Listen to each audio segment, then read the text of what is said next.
Nahulog doon ng motor. May nakasalubong daw na malakas ang ilaw.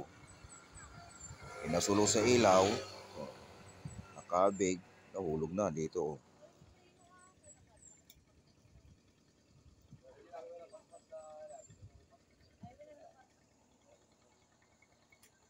Ayan.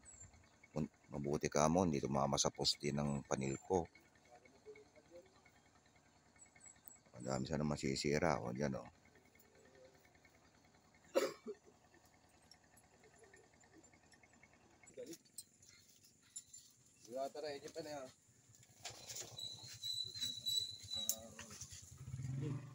Awan damage na? Yay. Butterfly na.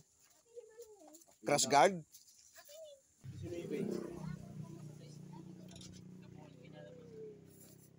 Mahalap